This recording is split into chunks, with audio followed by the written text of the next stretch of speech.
Here we go, Rod. Snow-dusted conditions at McMahon Stadium in Calgary for a classic Western semifinal showdown. The 11-7 Bombers, the 12-6 Stampeders for the right to tackle Saskatchewan in the West Final. First full football game for Zach Collaros in over a year was 2 weeks ago against Calgary. A win for the Winnipeg Blue Bombers. His last playoff action back in 2016, the Eastern semifinal. Zach Collaros starts for Winnipeg today. Bo Levi Mitchell, take a look at his record against the Winnipeg Blue Bombers. 11-3, has not lost a playoff game here at McMahon Stadium. Dave Dickinson might have had his best year as the head coach of the Stampeders. A team overhauled roster, plenty of injuries this year, but an 8th consecutive 12-win season and 5 straight playoff victories here at McMahon. And there's Mike O'Shea as Bombers won the season series for the first time against Calgary since 2002. 4th consecutive 10-win campaign, but looking for their first road victory since late August. Winnipeg won the toss. They're going to get the ball first. -17. The wind chill as we begin. Hello to everybody watching Coast to Coast and on ESPN2. South of the border, here's Nick Taylor on the return, and he'll bring it back across the 25. And Nate Hawley led the charge on the teams for Calgary. Here comes Zach Collaros, making his second Winnipeg start. And he has a rare 3-game winning streak against Calgary. Yeah, the Winnipeg Blue Bombers finished the regular season with a bye, so essentially had a bye to this playoff game, a chance for Zach Collaros to get some extra work in with his relatively new team. Started the season with the Saskatchewan Roughriders, went to Toronto, from Toronto to Winnipeg. Of course, he's got the leading rusher in the league, Andrew Harris, who takes the handoff, and Harris with a burst straight ahead up to the 36-yard line on his first touch of this Western semifinal. 2 different offensive philosophies in this final for the Winnipeg Blue Bombers. It's run first, run second. Heck, it's run third for the Winnipeg Blue Bombers. For the Calgary Stampeders, of course, they love to put it in the air, and they've got the best pure passer in the Canadian Football League in Bo Levi Mitchell.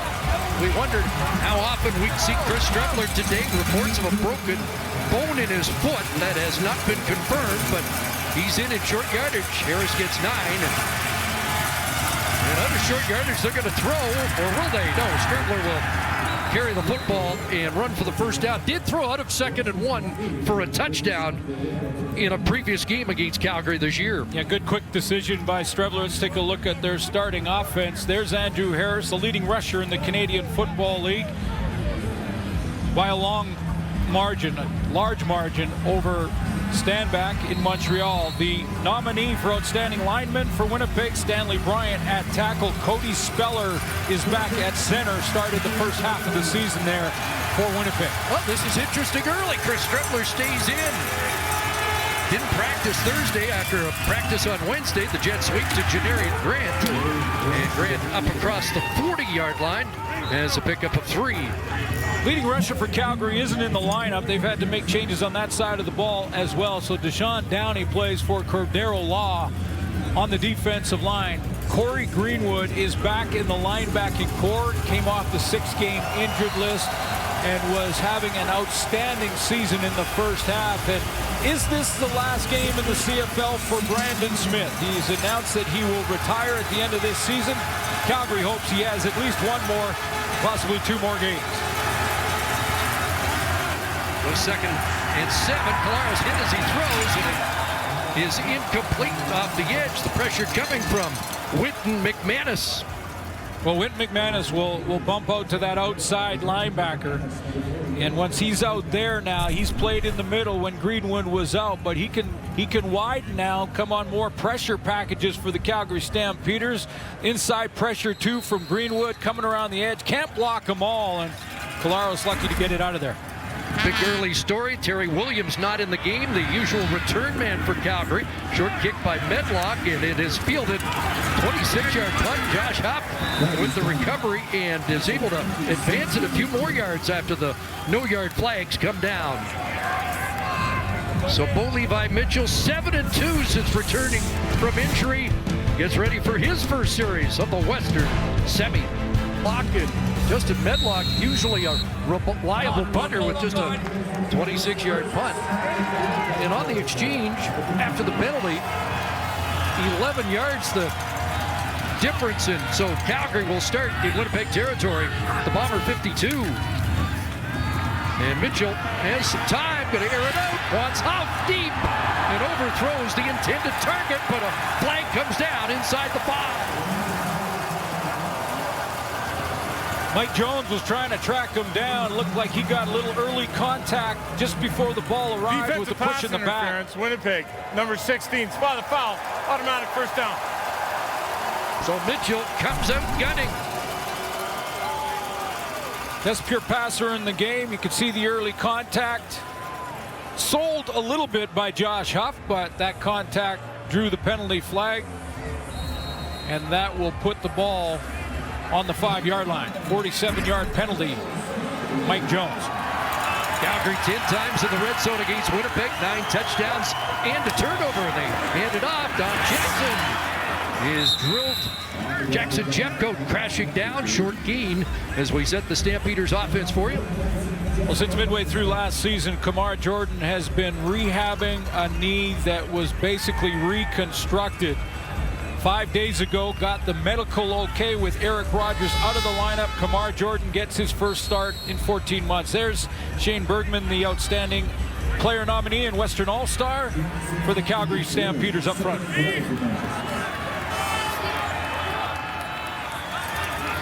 So 2nd and goal. It's Leader off the right side, and he crashes down around the 2. And we'd now like to welcome viewers on TSN3 who are watching the Winnipeg Jets. Just underway here, 3rd and goal Calgary on their first possession, set up by a short Medlock punt and a pass interference call inside the 5. First decision here have to be made by one of the head coaches. It's Dave Dickinson on 3rd down. They're bringing in Nick Arbuckle, the short yardage quarterback, along with Charlie Power for a little bit of fullback blocking help. They're going to go for it, and it's over a yard. About a yard and a half for Arbuckle and company as they dig in near the goal line, and they're going to reverse to Bangleton. Oh, I don't know. Trying to get outside. There's touchdown. Somehow evaded. Willie Jefferson to score. Boy, it's a game of angles. Tense moment early in this one for Dave Dickinson. But the Calgary Stampeder MOP nominee got it done. He got the edge, and he got the edge of one of the best defenders in the game who took an inside route. And Bangleton got the corner. 10 touchdowns in his last 10 games. Bangleton with his 2nd rushing touchdown of the year. And a reaction from Dave Dickinson. Beretta is 30 of 31 on converts during the regular season. And it's 7-0 early Stampeders. Calgary cashes in after great field position. And it's Bangleton able to beat 2 Bombers to the outside and hit Pater. Got the corner and got outside of one of the most athletic defensive linemen, not the most athletic defensive lineman in the game. Here's Janarian Grant. A stutter step there, and Hawley's got a 2nd special teams tackle as Grant makes it just beyond the 25. To show you what I'm talking about with the game of angles, and Willie Jefferson taking an inside route here and gets the wrong angle. He's got contained. If he comes upfield like that, he cuts off Reggie Bangleton on this fly sweep, but he jumps inside, and then he's got the wrong angle. Now Bangleton's speed's got him on the outside. Kamar Jordan makes a block in there to seal Adam Bighill. And there's Willie Jefferson getting coached up. Even the great ones have to get reminders. Polaris to throw to the wide side of the field. Low delivery and dug out there by Rasheed Bailey.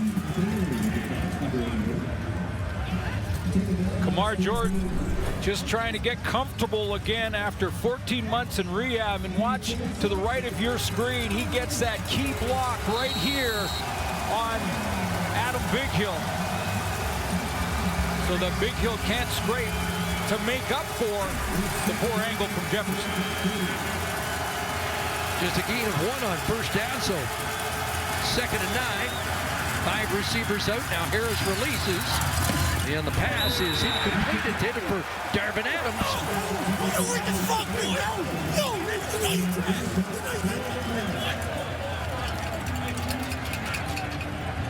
And so the Stampeders force a 2-and-out. Wynton McManus involved once again.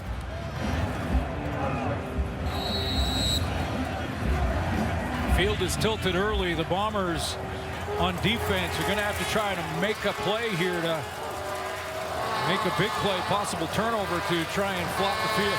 Wind not a factor. Another short kick by Medlock, but gets a good bounce. And it is Jerome. And he gets drilled by Kerfala Exume, the outstanding rookie who had 25 special team tackles during the regular season. Well, Reggie Bagleton's been a touchdown machine for Calgary. Stamped with the lead. They were not good during the year. Guys, they're talking about their coaches, Dexter McCoyle, Nate Hawley, Corey Greenwood back in the lineup, Wynton McManus. Now they can rotate on defense and get some of those linebackers on the cover teams. Here's the jet, the little toss inside. And the speedster Hop hauled down by the middle linebacker out of Big Hill. These two teams will take the ball away from you. They're 1st and 2nd. Calgary 1st in takeaways and Winnipeg 2nd. Willie Jefferson, 12 sacks on the season. Nominee for outstanding defensive player. There's Adam Bighill in the middle. Perennial all-star in the Canadian Football League. And then back in the secondary, we have the leading DB in the league when it comes to interceptions. 9 on the year for Winston Rose on that short side corner. 14 in the last 2 years, tied for the league lead last season. 7 for Huff, so 2nd and 3. Bagleton on the waggle. They hand it off to the right side. Don Jackson met at the line of scrimmage and driven back. Stephen Richardson was there along with Jackson Jeffcoat. You got the feeling that this defense had to make a play early. Not let the momentum of Bolivar Mitchell and that passing game here at home at McMahon Stadium get too much traction. After the big deep ball and pass interference call, they get the 2-and-out in the 2nd series. It's an important stop early on. Janarian Grant had a couple of punt return touchdowns against Calgary in the regular season. Also returned a missed convert for 2 points against Calgary. Rob Baber with his first punt of the game. Grant from his 24. 43-yard punt. Janarian Grant brought down around the 37. Rear Intelligent Emergency Braking. Innovative technology designed to help keep your family safe. Available in the Nissan Rogue. Mention the Bombers won the regular season series. How close was it between these two teams? Egret could score. Stampeders 89. Yeah. Winnipeg 88. Yeah, both one-possession games, very close games all the way up through the year. Winnipeg had the season series 2-1. But boy, it is tough for the Bombers to win here at McMahon Stadium. Andrew Harris going to pick his way off the left side. Not much there. Up to the 40, he's got 3. Zach Collaros' first game back in a long time, over a year, full game, and he got out there in Winnipeg against the Calgary Stampeders and looked sharp considering that long absence from the game and concussion protocol that he went through. He's been fine for quite some time as far as his health goes. Said he took some hits in the Calgary game, felt good, jumped back up, did not bother him, no ill effects. He is 100% healthy. Can he get it done here today? 2nd and 7. 4-man rush underneath. Pass incomplete, intended for Harris. The veteran Brandon Smith there. And another 2-and-out for Winnipeg.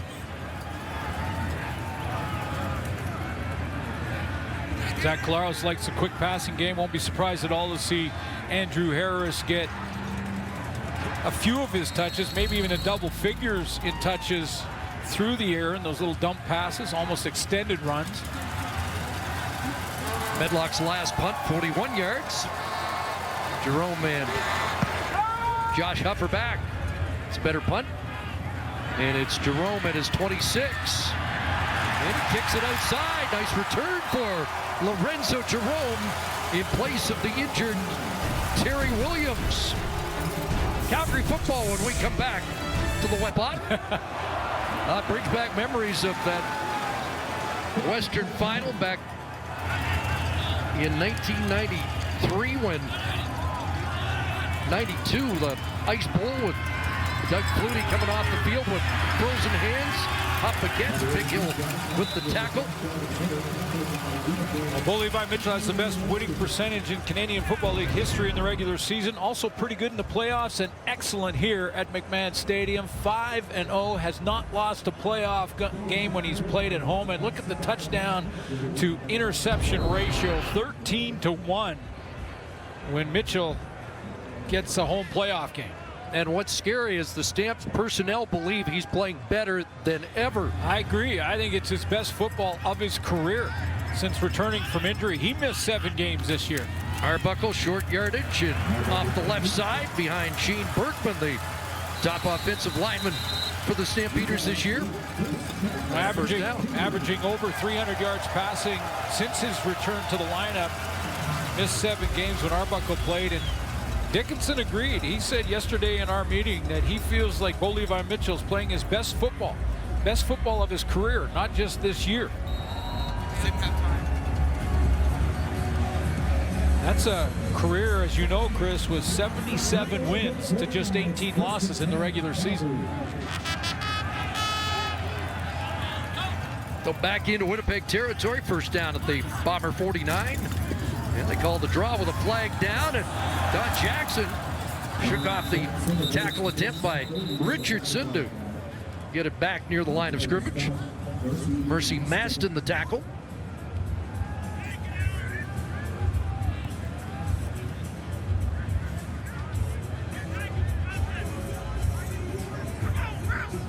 Offside, Winnipeg, number 5. 5-yard penalty, remains first down. So Jefferson offside. Talked about how hot Mitchell's been. Reggie Bingleton talked about the confidence that brings to the Stamps offense. It's real good knowing that you have a leader like Bo and a guy with experience like that you don't have to worry about somebody else's job. You could really just focus on yourself. You know Bo is going to get it out there. He's going to give you chances, and especially if he trusts you, you could go out there and honestly just play loose. Here's Mitchell throwing and drop. Charlie Power in the flat. The fullback unable to bring that in. I give him an excuse. He was, yeah. I think he was. That sun coming off the edge of McMahon Stadium here and hit him just as he turned.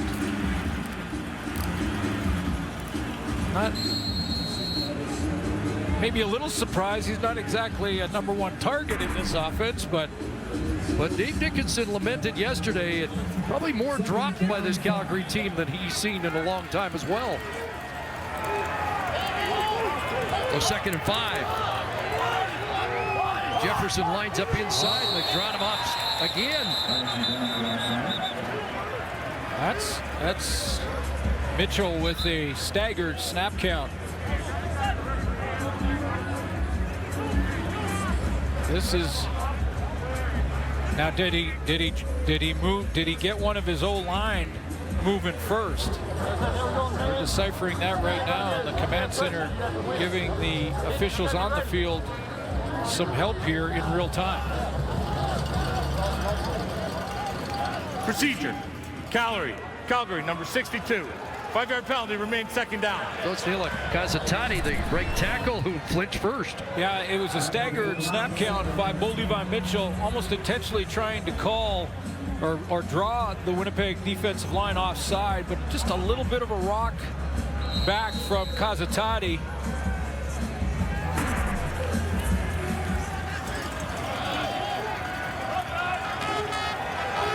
That'll be 2nd and 10.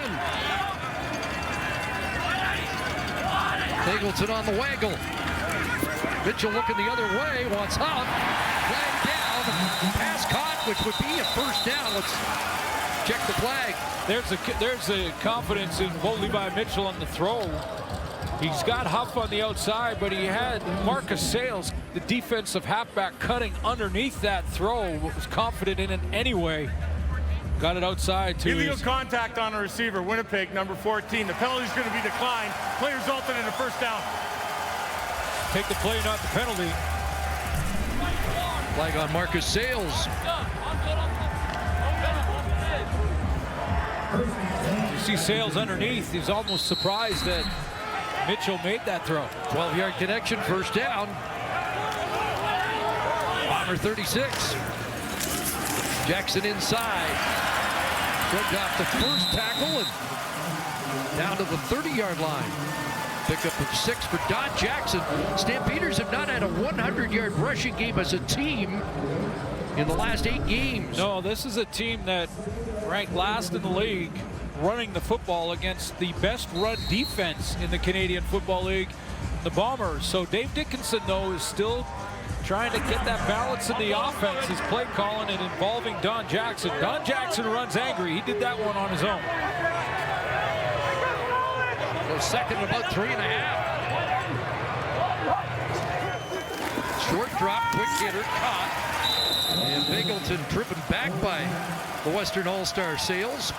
But it is a first down for the Stamps. Great matchup here. We'll watch a lot of that. Either Kamar Jordan or Reggie Bingleton into the boundary against Marcus Sales. And a little sit-down curl at the first down marker in front of 14. Bingleton gave us a little bit of a scouting report against the DBs. And told us that Marcus Sales really good at coming out of his break and pivoting. Ozzie leader in the backfield. He releases as a 6 receiver. Mitchell got a lot of time throwing into the end zone. And pass incomplete, knocked down there by the corner, Mike Jones, with Virgie Mayala, the intended target. Couple of options once Mitchell negotiated the pocket like he did. He's got Mayala, the guy that he ends up going to. He starts out as the wide receiver. They push the flat. Now, as he gets outside here, Mitchell's got a couple of openings. He's got one to Bingleton on the Laird route. He wanted it all. Now, Mike Jones at the end of this play, at the top of it, he got up and kind of celebrated. That one he should have had. That takes points off the board. Mayala's been hot. 5 touchdowns in his last 4. Nice play at the drive. 2nd and 10.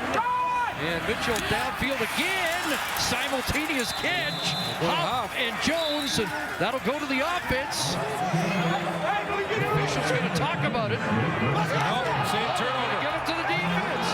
They're giving it to Jones. And it's a huge takeaway. Dave Dickinson wants another look. So it wasn't ruled simultaneous because that does go to the offense, but Mike Jones has his first Canadian Football League interception. Calgary Stampeders going after Mike Jones, and I thought he had early possession, and then Huff tried to battle his way back into that. And if it's Jones with that early possession right there, and then Huff comes under back. automatic review by the command center. So any turnover is reviewed, and the command center doing that now. Jones got 2 hands on it initially, and Huff does a job to battle to try and get it back and create the debate. He's going to create a debate, but the mandate from about the halfway point of the regular season for the command center has been to only overturn a play that's been challenged if they see clear and an obvious mistake was made on the field.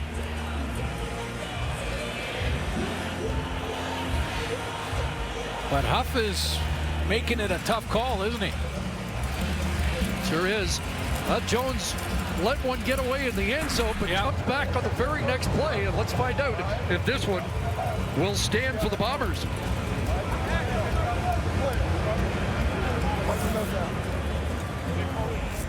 After review by the command center, the ruling on the field stands. First down, Winnipeg. Huge takeaway in the final minute of this opening quarter on the interception by Mike Jones.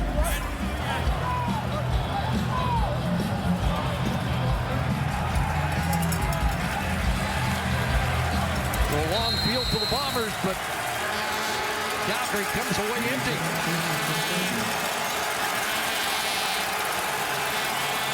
Bombers need to kickstart their offense.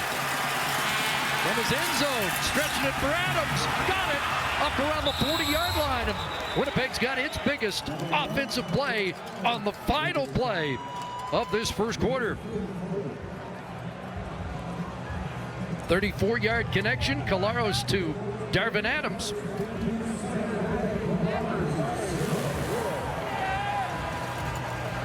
So Mike Jones with a huge interception. And then Collaros from his goal line, finding his deep threat, Darvin Adams, to give Winnipeg some breathing room at the end of quarter number one. The run game for the Winnipeg Blue Bombers, and then go to play action out of it. It can also demoralize the defense when they're playing to stop the run and you can still run successfully. Bombers the highest scoring first quarter team in the league this year, but the sixth straight game they've trailed after the first quarter. Here's a catch for Kenny Lawler up near midfield, so they put back-to-back first downs on the board and starting to get a little traction. Royce Mechie, the tackle for Calgary. Well, and they got out of the hole. They got out of the hole of that bad field position. Their defense gets the stop. Interception by Jones. Collaros to Darvin Adams down the sideline, and now Kenny Lawler, rookie nominee for the Bombers, 12-yard gain. Here's Harris, left side, across midfield, and then got sliced down on the play by Trey Roberson, the all-star corner. 4 for Andrew Harris. Andrew Harris got that power, speed combination, also outstanding vision, sees the hole, hits it off the left side. Motivated leading rusher in the Canadian Football League. Dexter McCoyle checks in, a three-man front for Calgary on 2nd and 6. Flag down, play will not get off. Just three-man pressure there from Calgary, and you heard Coach Benavides talk about it with regards to special teams, but with all these linebackers in the Calgary defensive lineup. Procedure. Winnipeg, number 51, 5-yard penalty, remains second down. Few of those so far. Quick twitch penalties. Guys are amped up. See the 3-down linemen. That's extra linebackers that Calgary can go with. It's basically a 34. Brent Monson, the defensive coordinator, can change it up and get athletic linebackers out there that can go sideline to sideline. Back to the 40 look on this play. 2nd and 11. Harris releases, and Collaros couldn't get it to him as he got hammered behind the line of scrimmage. The pressure coming from Chris Kasher, who was in the Bomber camp and released by the Bombers in 2018. Yeah, a little extra motivation for Kasher. 7 sacks on the season. There he is down at the bottom of your screen. Come on! A little bit of a twist with his inside defensive tackle in Jabbar Westerman. 4th straight punt for Medlock.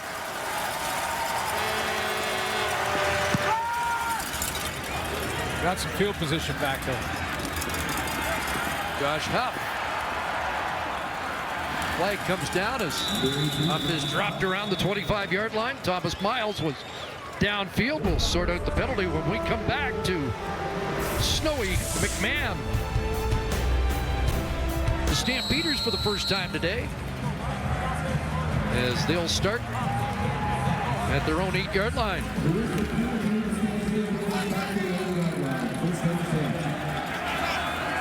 Lamar Jordan back in the Stampeder offense, has yet to be targeted. Made a key block on the touchdown. And a crossing route incomplete for Bingleton. Well, we talked about it off the top.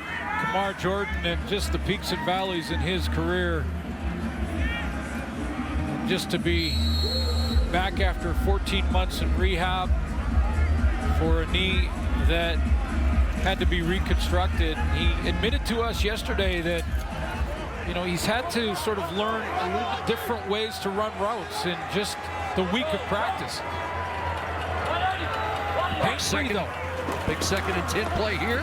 Mitchell in trouble down in the goal line, and he's going to drop it at the feet of some live football. Kyrie Wilson, they're saying incomplete. I don't think anybody heard the whistle. I don't think there's any question that his arm was going for it.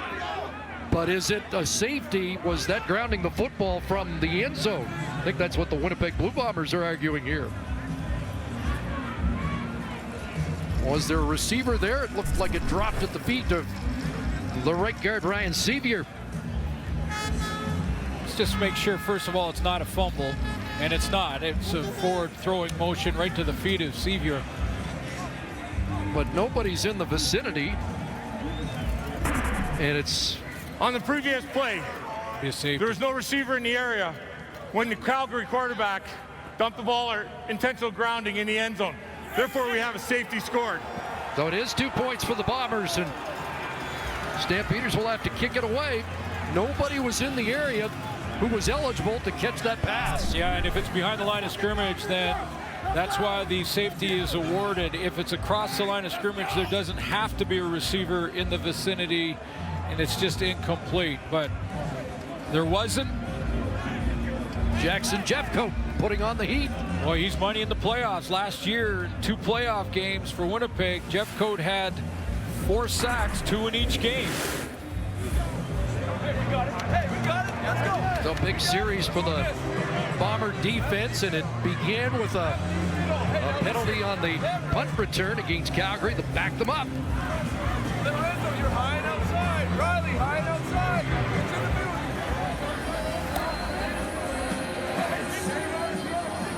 And a reminder, Shaw, Road to the Great Cup continues next week. Our congratulations to Jason Moss and the Eskimos. CJ Gable, a big day, and how about Trevor Harris? So it will be the crossover Eskimos against the 15-win Tiger Cats next Sunday in the Eastern Final.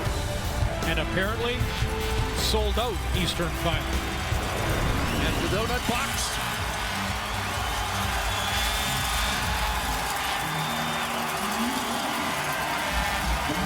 So has the momentum shifted for the first time in this game. Stampeders dominated most of the first quarter, but now the Bombers on the board with the defense forcing a safety. And a kickoff to Janarian Grant. And Grant brings it back to the 50-yard line. So Zach Caleros comes back onto the field with Andrew Harris. Decent field position to start the drive. Well, he led the league in carries, led the league in yards, just shy of 300 ahead of William Stanback, and for 3 years in a row has been the leading rusher. And if Norman Kwong was the standard until John Cornish took over, Andrew Harris has now passed both all time. Over 9,000 yards, and Andrew Harris another 1,000-yard plus season, 1,300 plus.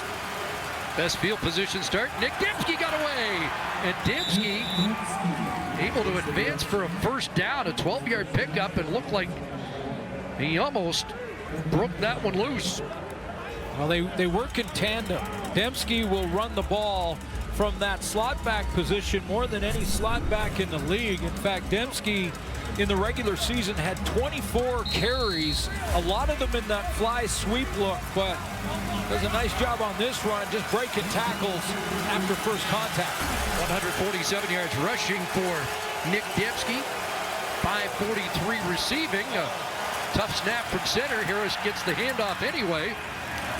And gets stopped. And we should mention, reinforce, that's Cody Speller in for the first time as the starting center, the second-year man out of McMaster's. Michael Couture hurt and not able to go today after playing all 18 in the regular season.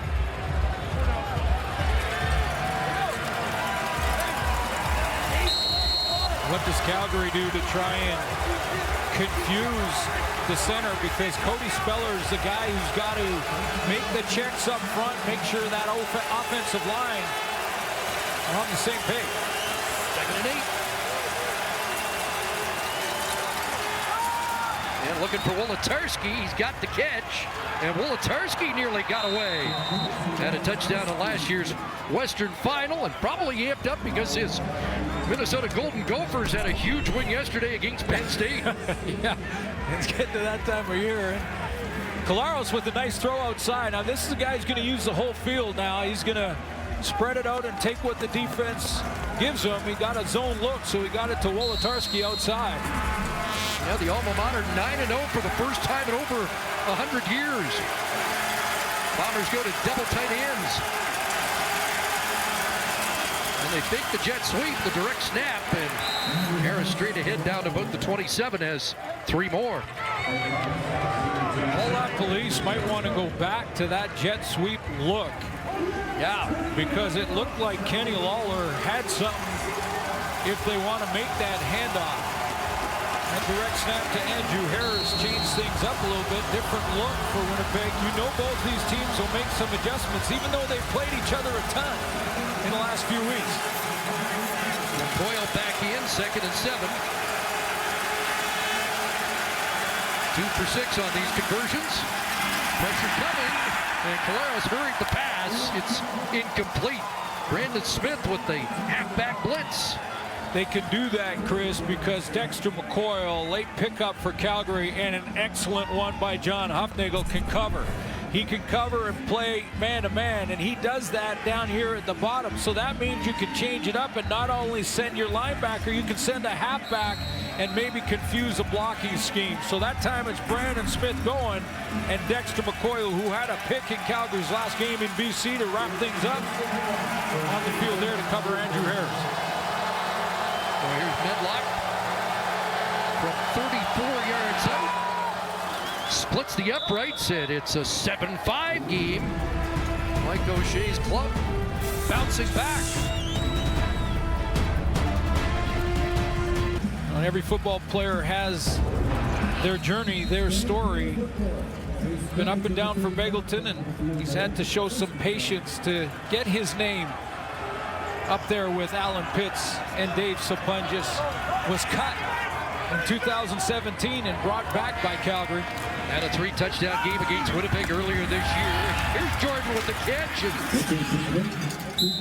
dropped around the 37-yard line, but good to see him back receiving and gets a nice round of applause here from the fans at McMahon. Absolutely, and for his psyche alone, I mean, Kamar Jordan needed to get this one. He needed to put this one in the bank, even though it's a quick out, high percentage throw, take a hit, get tackled, catch the football.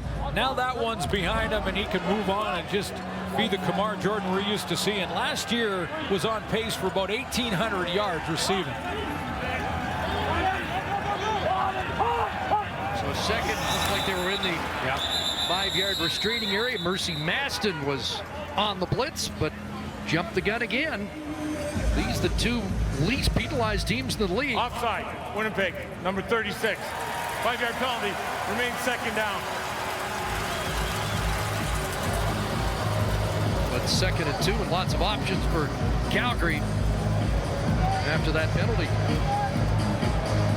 Bring in Charlie Power. Sarah said it in the pregame show, but we asked Bo Levi Mitchell if he had his choice on run-pass ratio, what would he pick? He said 100% pass.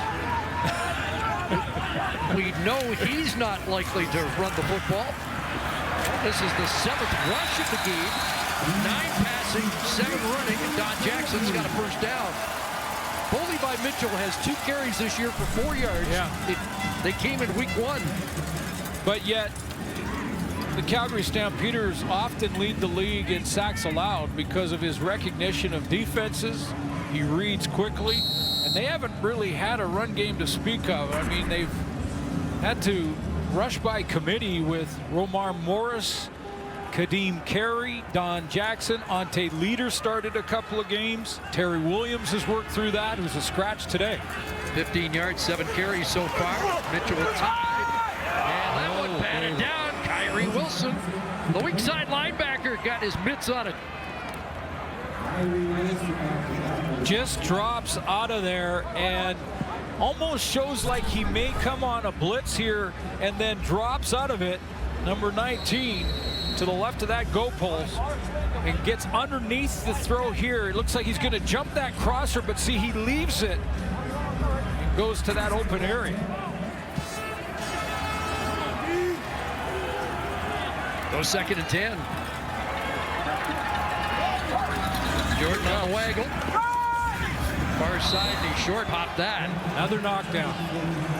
I think it was Willie. Willie Jefferson, who led the league, set a record for knockdowns by defensive linemen with 16.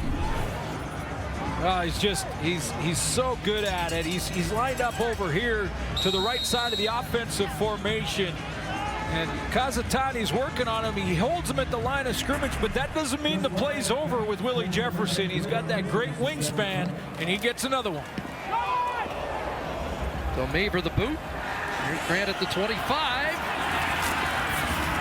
Another good return after a 38-yard punt. Janarian Grant out of bounds, but the defense steps up here and knocked down by Kyrie Wilson, and then big Willie Jefferson, 6'7". Did he get his hand on it?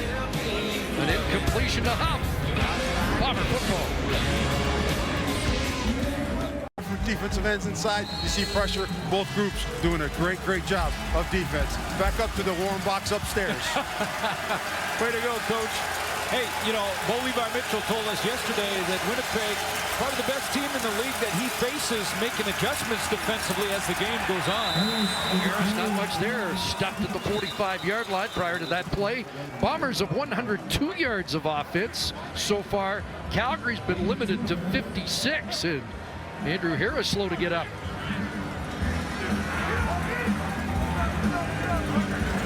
Gonna stay in.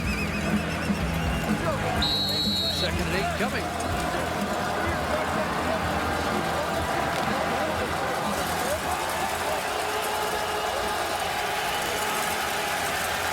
Harris is yet to be targeted. There's a receiver by Collaros. Got some time over the middle, and this one incomplete. Should have been picked off. Corey Greenwood had his hands on the football. Back for the first time after missing 6 games and unable to reel that one in. Kingston, Ontario native is going to just drop out of here, get underneath the throw, much like Kyrie Wilson did for the Bombers on defense. Is patient, waits, he sees the under, but he knows if there's an under, there's an over behind me, and he waits on it, just can't hang on. 3rd 2 and out for Winnipeg. Best punt by Medlock, a 50-yarder, but Jerome gets to the outside and cuts past Medlock. He's across midfield with one man to catch him, but he runs out of bounds down around the 40-yard line as Jerome, I think, ran out of gas. Terry Williams was a late scratch in this one. Normally the returner for Calgary, and a very good one. So this was going to be interesting to see how Lorenzo Jerome was going to handle the return game. Well, there's your answer early. A nice return to the outside. Good inside cut on the kicker. And by the way, that's Medlock's job. Make sure he turns inside, but 53-yard return. The longest punt return by Calgary this season. 53-yarder. Corey Jones was there angling him to the sidelines. So he flips the field. Yep. And Mitchell starts at the Bomber 42. The Bombers have been out there defensively for 18 snaps. In 7 of them, they've sent 5 or more, trying to make Bo Levi Mitchell uncomfortable and change his launch point. By the way, it didn't look like Jefferson did get the knockdown on that play, but Mitchell did have to throw it around his outstretched arms. And that last incompletion. So we'll see if on the sudden change Calgary can capitalize here. Timer, please reset the clock to 4:28. 4:28. Oh, clock issue. That's why Calgary was asked to huddle up once again. Put 21 seconds back on the clock. Second time that the Stampeders have started on the Winnipeg side of half.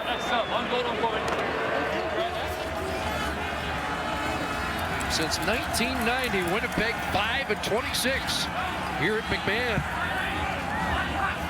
First down Stamps, Don Jackson. And Jackson carries the pile down around the 38-yard line and has more. I'd say based on what we've seen through the regular season with the Calgary run game, this is a pretty good job by Don Jackson, getting a lot of this yardage on his own, especially on first down, to give Mitchell more manageable second down situations.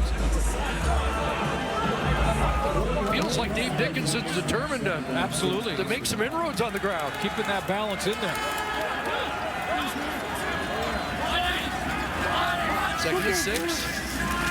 Fake to Jackson. John Scott's got it. And Huff brought down around the 32-yard line. Getting close to the first down. Mayala with the block that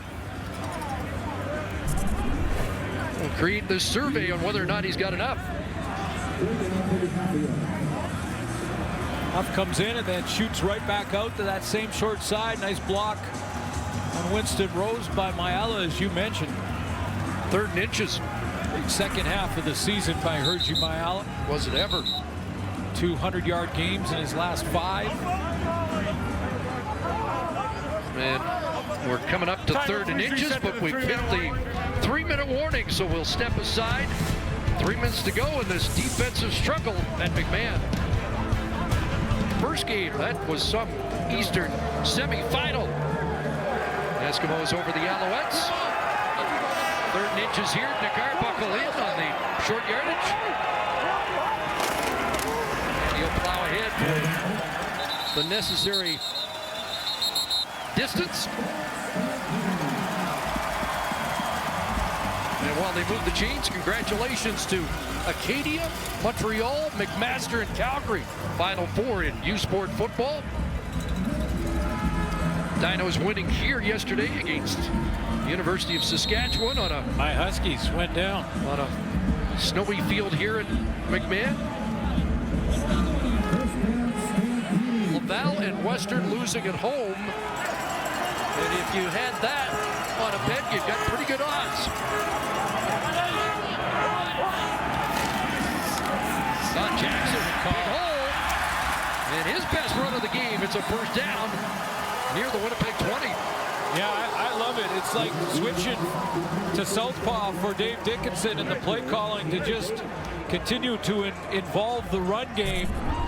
And you're going to see a nice block up front. Yucumbre Williams, the big boys love when you get that run game going. Nice call on first down and go to that draw.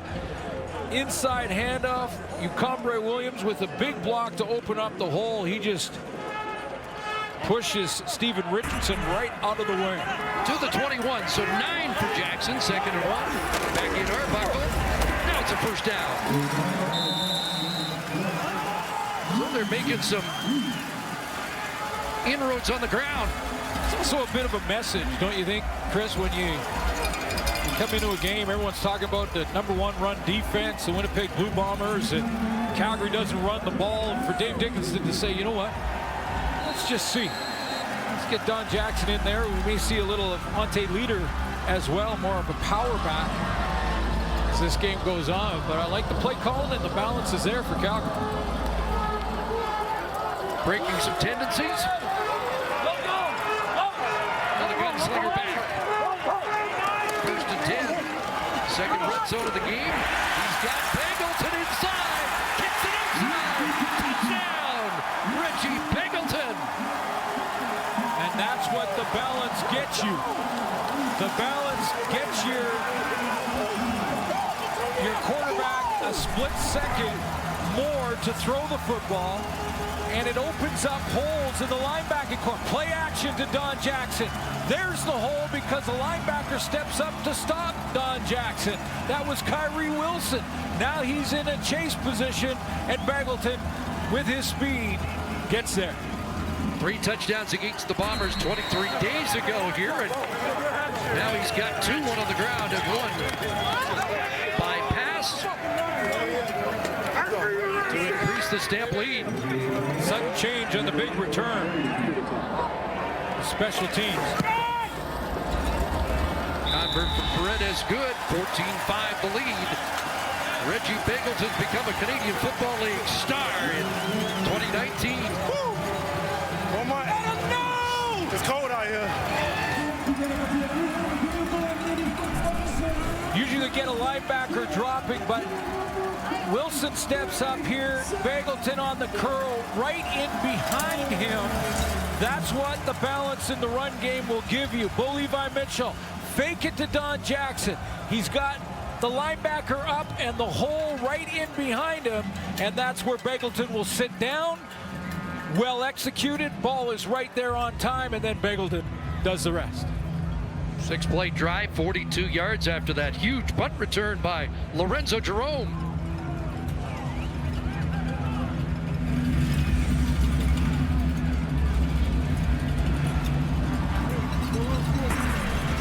So a minute 27 Love you, left. Mama, love you, Daddy. Everybody that's watching back home, I hope y'all enjoying this. We're watching in Texas.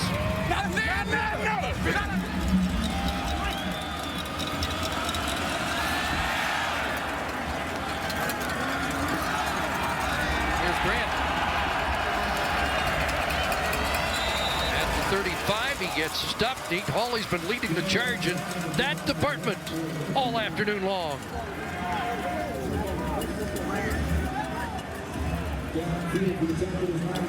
Let's check in on the sidelines. Here's Sarah Orleski. Well, when we asked Kamar Jordan about the fact that he was going to be playing in this game after everything that's happened over the last 14 months, how do you describe it? It's crazy.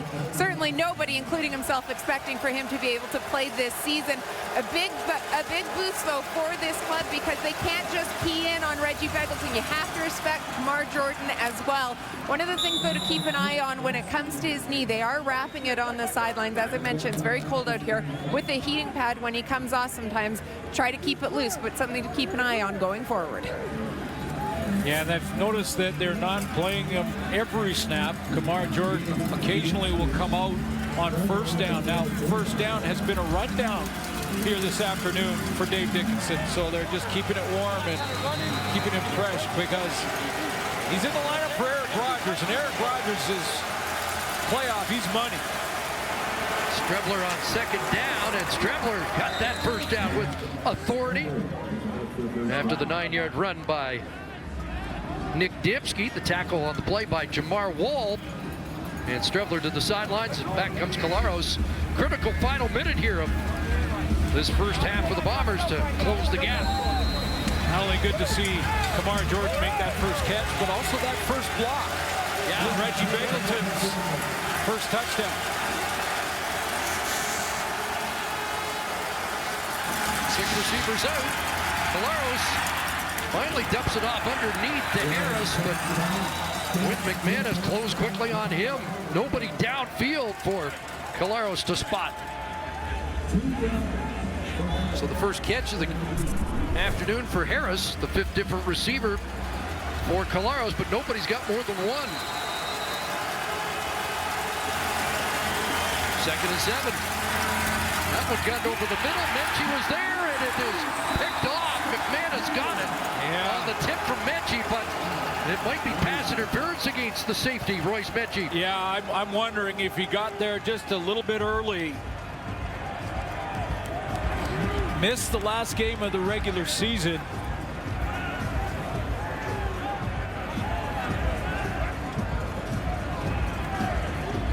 Nick Dembski's running that curl route deep, and Royce Mechie comes up. Now, does he make early contact? I believe that's what the flag will be. Defensive pass interference. Calgary, number 16, spot the foul. Automatic first down. Just 9 DPI calls against Calgary this year, fewest in the league. 3 receivers into the boundary here for Dembski, and runs that curl. Here comes the contact. Not by much, but it was early. 11-yard penalty, and Collaros throws that incomplete with the heat coming on. They're about 10 yards away from... They might be in Medlock range now, but with the cold weather, you'd like to get it closer than that. Well, Justin Medlock, you're right. The cold weather changes it, but Medlock did attempt more 50-plus field goals than any kicker in the league this year. good, Adam. 6 of 8.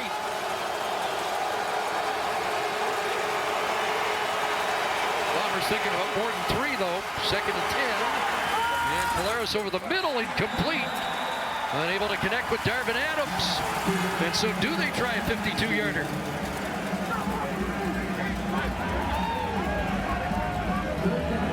So Calgary will go with Josh Hoff back if they do try. See Darvin Adams, middle of your screen, sits down. I thought he had Andrew Harris right there that had a lot of running room in front of him if Colaros saw him, but they're going to try a long one. Yep. They miss it, it's returnable. Hoff's back. Certainly his range. 55 is long of the year, but in the cold, does he have enough? He does. He got it. Nailed it. Money. That's what they call him. And a money kick for Justin Medlock to make it a 6-point Stampeder lead. I tell you what, that is a major kick. It gets the Bombers some momentum, but with this kind of weather condition, you're looking at a ball that feels like kicking a brick. And a 57-yarder in the West Final last year, Mike O'Shea pumped up by Medlock, nailing that from long distance. And the head coach making a note that my kicker, even in these conditions, is good past 50 yards. 19 seconds left. The Stamps aren't going to take any chances. And number 19 takes a knee for the first time. He'll do it once more, and they'll head to the locker rooms. A close game between these two teams in 2019. Yeah, that makes sense. No one should be surprised. A couple of Reggie Bagels and touchdowns, though, and that puts the home team on top after 30 minutes as we head back to the warm confines of the Stoop. 14-8 Calgary. We're headed to the sidelines. Here's Sarah with Willie Jefferson. Willie, you guys are down by 6. You held Bo Levi Mitchell, though, to just over 60 yards in that first half. What was the key from a defensive standpoint? Just getting after him, just trying to get different looks in front of his face, just getting guys in different spots and just getting him off his spot, just trying to make him move and trying to make him not get the ball to his first look to his receivers. This defense is so good at being able to make adjustments at the half. And overall, what did you guys focus in on? Just trying to stay locked in on our calls, finding the hot receiver, and just trying to stay after Bo. We're just trying to get him off his spot, and just get an offensive line, a lot of different stuff to look at. Thanks so much. Thank you. Last 5 games that Winnipeg has faced Bo Levi Mitchell. Mitchell has averaged 325 yards passing, but as Sarah alluded to, 62 yards in that first half. Both defenses playing well in that first half, and as the panel mentioned, maybe this does come down to a turnover, but we'll see if the offensive coaches have made the adjustments necessary to get the ball rolling. Stamps get their hands on it first. Medlock kicks it off. It will be Jerome from the Stamp 15-yard line. Works his way down that sideline. Good return again. Jerome's had a big afternoon replacing the injured Terry Williams, 30 on that kick return. An earlier punt return set up a Bo Levi Mitchell touchdown. 2 touchdowns for Calgary in the first half. 2 short fields when they started on the Winnipeg side of half. 1 interception there by Mike Jones in the secondary for the Bombers. Just 62 yards passing. The good news for Calgary fans, the Stampeders set up the run. Don Jackson had a couple of very good first down runs. That can pay dividends as this game goes on. Average field position start the 41 for Calgary in the first half. They begin the second at the 46. High snap, and he had to hurry the throw, incomplete to Mayala.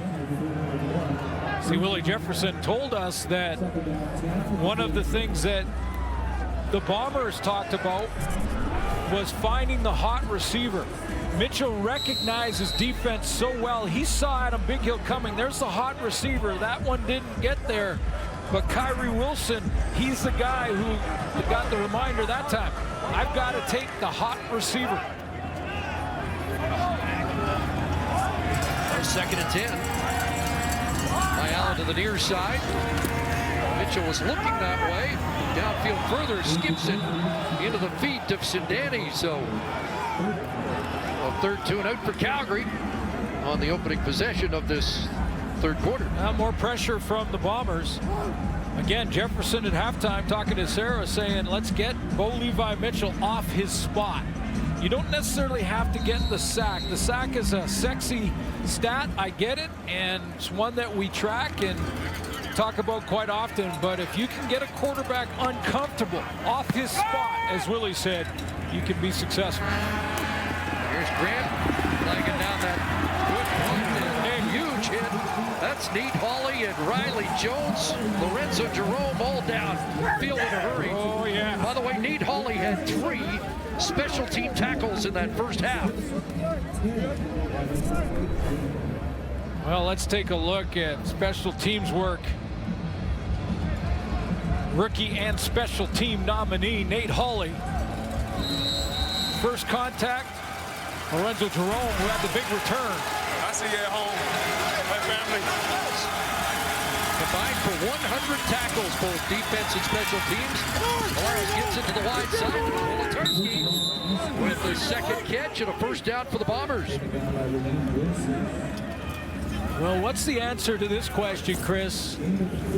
Andrew Harris, 6 carries for 23 yards in the first half. This one out to the outside here, but is it because Calgary defensively is taking away the run and has talked Paul LaPolice out of Andrew Harris? Or is it that Zach Collaros is a different quarterback, can use the entire field in the passing game? 7 touches for Harris, 6 on the ground. He's caught 1. And a flag flies prior to the play. Because I agree with the panel. I just, you're averaging 147, almost 148 yards a game rushing the ball. And yes, the Calgary Stampeders know that too. So defensively, they're trying to talk the Bomber coaching staff out of that run. But as you mentioned, there's other ways to get the ball to Andrew Harris. Calgary is challenging that Winnipeg 89 was blocking downfield before a pass was caught across the line of scrimmage. This will be reviewed. Well, we've got a challenge on not a big play. This is an interesting use of the challenge for Dave Dickinson. We'll find out if it's great when we come back. It's 1 for 7 during the regular season.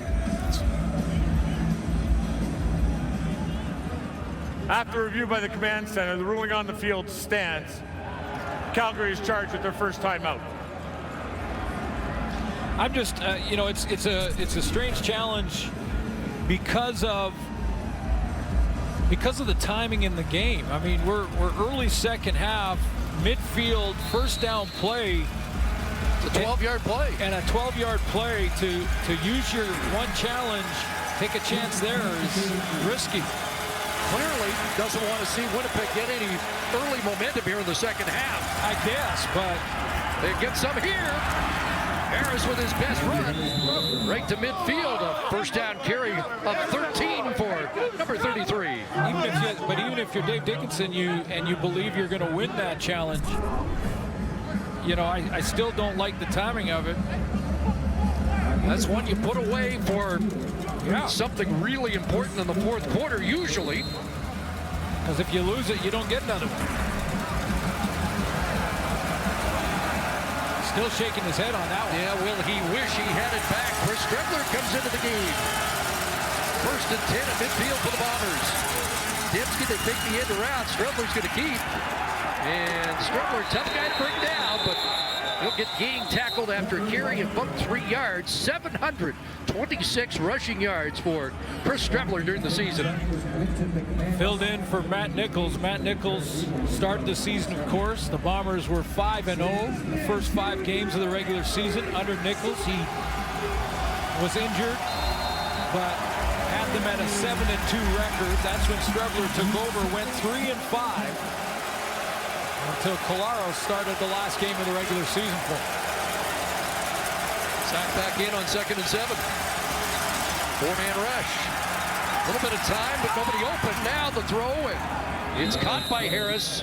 Sure-handed receiver out of the backfield, and that's a clutch catch for a first down. Yeah, Harris has been open on this play a few times, and he has been missed by Collaros. He's just going to sneak out of the backfield, and because there's layers there, the linebackers are deeper with the receiver layer. So you see Harris to the left.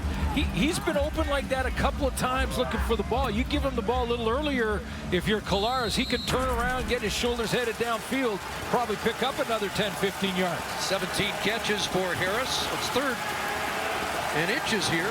Strebler back in, had trouble with it, but is able to recover. Now flag comes down. Oh, he juggled that baby. Nothing is guaranteed, even if you're inches away.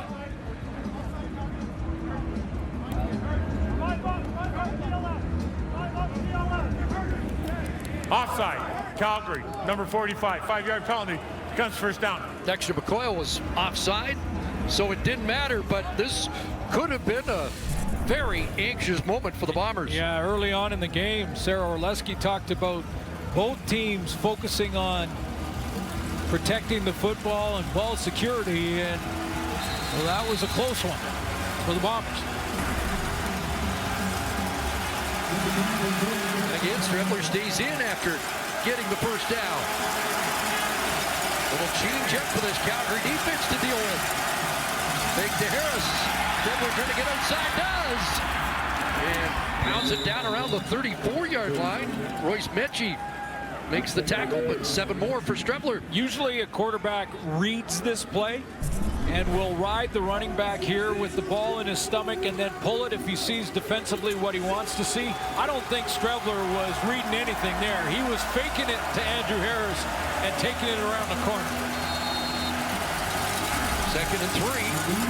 Strebler stays in. Converting at 33%. On 2nd down so far. It's Dembski, and Dembski big hole. Dembski's gonna bust it. Touchdown Bombers. And the Chris Strebler factor makes its presence here in the Western Semi. And that time he did read it. That time Andrew Harris and Dembski switch positions. Harris goes down, plays tight end. Dembski up top at the tailback spot. And Strebler reads it, holds it in his stomach for a split second, and then gives it to him. But that run around the corner, the previous play, is the one that set that Dembski touchdown up. Puts that defense in a bind. A 33-yard run and a big 7-play, 82-yard touchdown drive for the Bombers. One of those guys that get you going, that gets those Bombers on the sideline jacked up. Medlock, the convert. Talked about Cody Speller getting the start at center. Watch he and his right guard, Patrick Neufeld, get the blocks necessary for Dembski to score. Dembski up the middle. Speller engages right in the middle of your screen, and Neufeld gets to the 2nd level. He gets the linebacker. He cuts off Winton McManus. Dembski to the house. Squib kick here. Ball bouncing on the turf down at the 25 to William Longley. Brings it back across the 35-yard line. You know what it is, man? 204, I do it for the dub. Come on. Couple rushing touchdowns in the regular season. Suits 56 yards on the ground on that last possession for Winnipeg. 112 rushing the football for the game, so they get back to what they do best. Yeah, exactly. Yeah, and it was Paul LaPolice, and going back to that play chart and saying, okay, we've got different ways to run the ball. If they're keying on Andrew Harris, then let's switch Andrew Harris, put him at tight end, see if they adjust to it. Corey Greenwood walked out over Harris and was real wide, couldn't get back involved in that Dembski run. Here's Leader, and he's got something on the ground. Ante Leader pounds it into Bomber territory. 19 for Leader. It's that time of year. Big block up front by Ryan Sevier, the right guard. He's gonna get things started for the big boy in Ante Leader. 2 starts for Leader in the regular season, both against Winnipeg. Nice block right there. He seals it, So there's a bit of a cutback lane right down the hash mark for 34.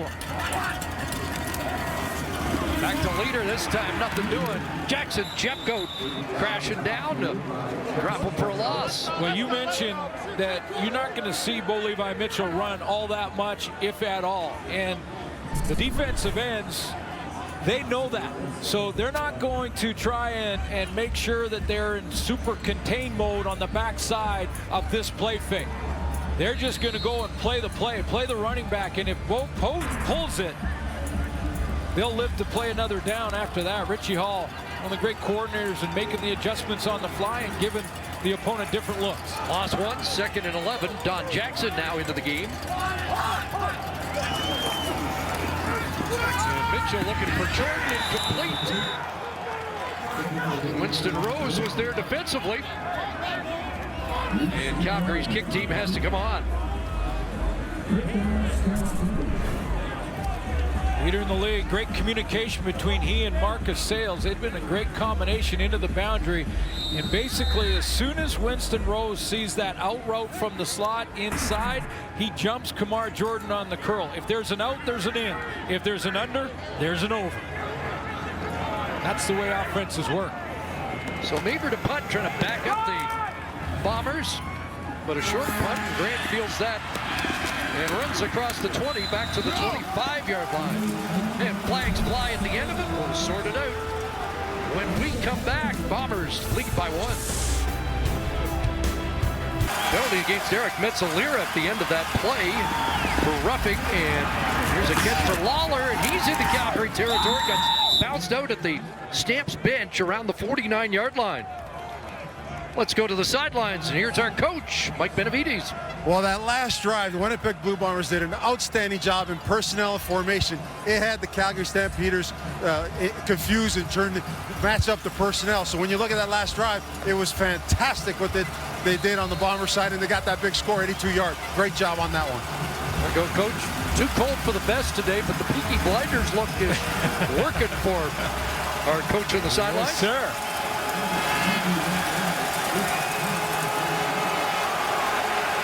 Goes to 10, and it's a Wildcat to Andrew Harris. And he draws a crowd, not much there. Chris Casher and both defensive ends, Deshaun Downey, converging on Harris. And I don't think we'll see much of him as a wide receiver. No, we won't. But great meeting with him yesterday, Chris, and Zach Collaros. Right at the end of the meeting, he turned to our coach and Mike Benavides, of course, former defensive coordinator, former head coach in BC, and basically said, hey, coach, you know, a couple of years back when you were running that man coverage and that we didn't play much, and they started talking about coverage. Zach Collaros remembered the defensive schemes that Mike Benavides ran against him and said they were so good it frustrated him. 2nd and 8. Wide side of the field, gets to Wolotarski in front of the corner, Raheem Wilson, but it will be short of the first down. Wolotarski with 4 catches on the day, his max for the season 5. Mike O'Shea, a little deliberation on the sidelines, but he's going to send out the field goal team.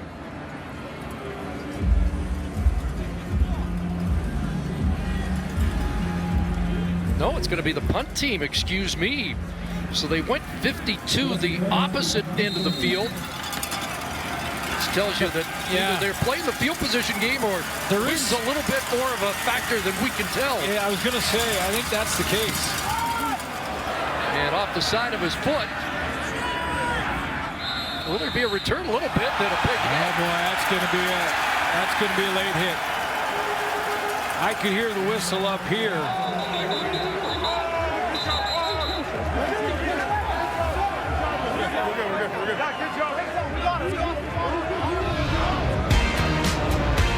Let's see, Hop along the sidelines, does step out, so the whistle sounded.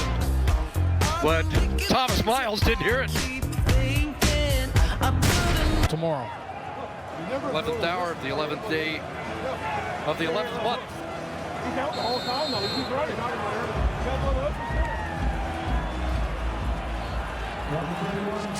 Penalty against Miles, unnecessary roughness. Remember the penalty against the Stampeders similarly on the last series kick-started a touchdown drive for Winnipeg. Look at Don Jackson, and turned back by Stephen Richardson, and prior to the start of this game.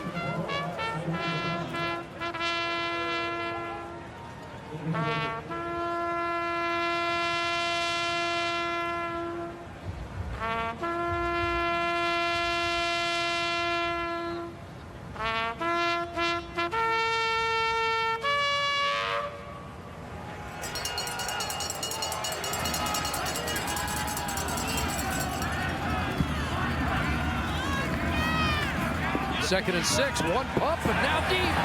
Tight coverage and knocked down. Great defensive coverage from Nick Taylor on the intended target, Bagleton. Well, this is outstanding coverage by Nick Taylor, because Nick Taylor is beat at the top of it, up top of this row. Bagleton, the MOP candidate, in behind him there, but he turns, is patient, sticks with it, is confident in his speed, doesn't draw the penalty flag. Outstanding coverage by Nick Taylor. 4-2 and out for the Stampeders. Brent waiting around the 30. He'll move up on this one. Take it at the 40-yard line, 34-yard punt, and Winnipeg will start around the 47-yard line. Did that ball pop loose? Bombers ended up with it. So you saw the pregame ceremonies for Remembrance Day, and gives us a chance to congratulate the nominees for the Jake Godar Award, which is given to the player that best demonstrates the attributes of Canada's veterans in the time of war and conflict. Derek Wigan for the Calgary Stampeders, Mike Miller for the Winnipeg Blue Bombers. It's an award presented by Veteran Affairs Canada. Those attributes: comradeship, perseverance, community, strength, and courage. Well, congratulations to Derek Wigan. And Mike Miller, that ball thrown into traffic. Oh, boy. Dexter McCoyle in the vicinity again. That was tons of traffic. That was the 401 and rush hour type traffic. I mean, Kalara steps in here, and look at the red jerseys all over the place, plus two Bomber receivers in the same area, which is not supposed to happen. Not the first time he's thrown into traffic here today against this Calgary defense. Dexter McCoyle's been in the middle of it. Second and 10. Gonna dump it off. Dembski, nice catch. And to midfield he goes, and lunging about a yard short, maybe a yard and a half away from a first down, but a nice grab by Dembski and solid second effort to give Mike O'Shea some choice here on what he's gonna do. Chris, is it just me, or is Nick Dembski playing at a different speed than everybody else? He's just to the left of your screen, and Dembski just got a nice jump in his step today. You saw the touchdown. He got the chip off the edge on Cashier. Then he flares out there and then fights for an extra 2 yards to make this close and give Winnipeg a chance. Yeah, third and less than a yard now.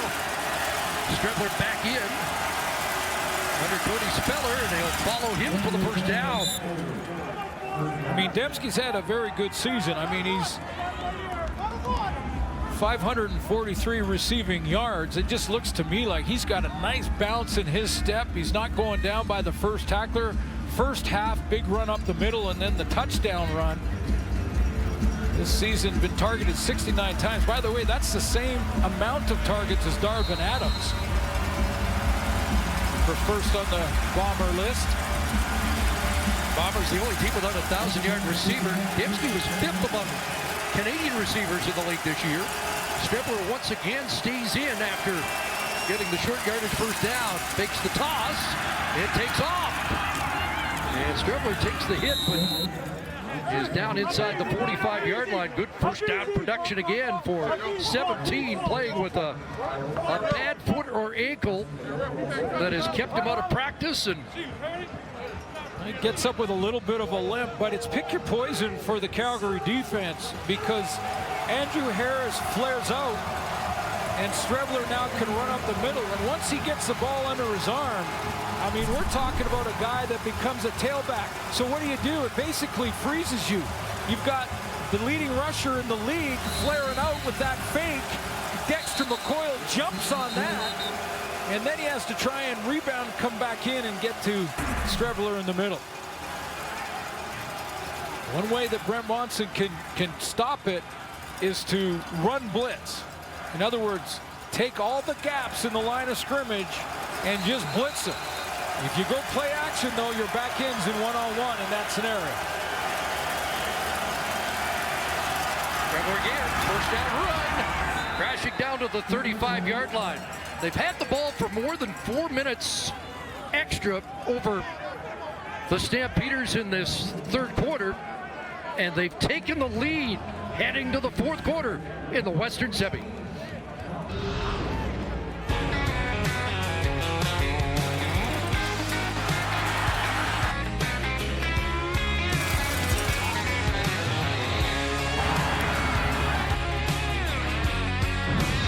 Said, well, we got to get them off the field quicker, but we got to stay on the field longer. And that was the formula in the third quarter, wasn't it?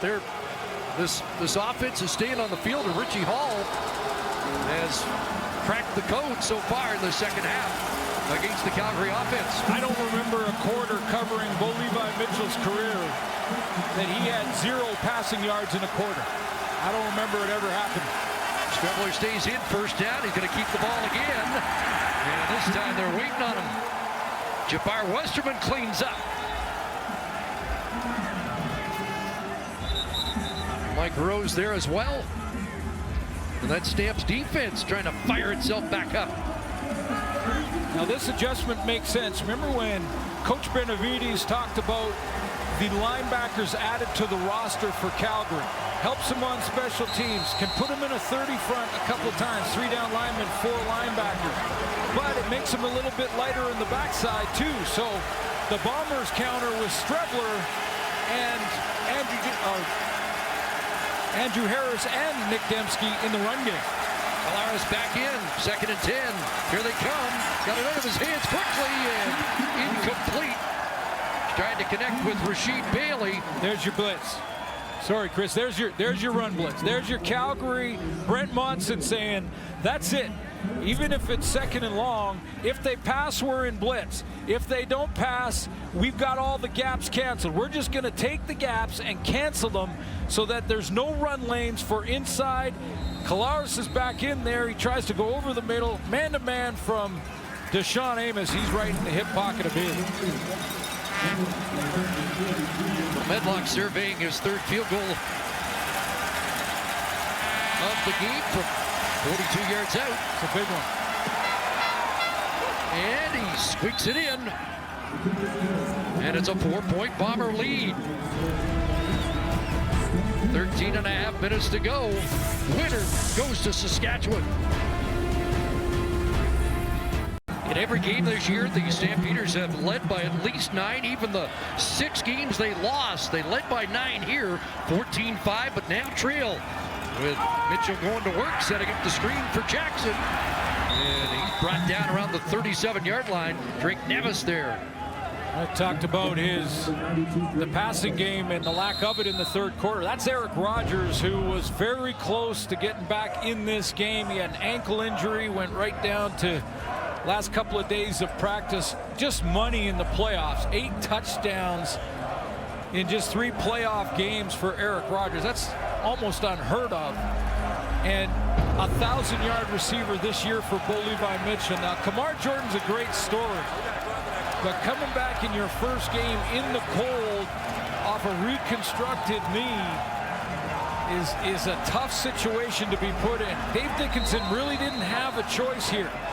Kamar Jordan was cleared medically. He looked good in practice. He's played fairly well, but just has 1 catch. Derek Jones comes into the game at safety. Brandon Alexander to the corner as Mike Jones limped off after that last play. Leader in the backfield for Calgary on 2nd and 8. Mitchell taking a look. And unable to make the connection to Josh Huff as they went after Alexander. But another 2 and out. And the Stampeders offense spinning its tires here in the second half. Yeah, and I'm also seeing Mitchell, who's one of the most accurate passers in the game, just missing a couple. Now he wants to throw his receiver open here and bring him back towards the ball a little bit, but he's underthrown a few routes here in this third quarter and now into the fourth. That's a catchable ball by Huff. He should have had it.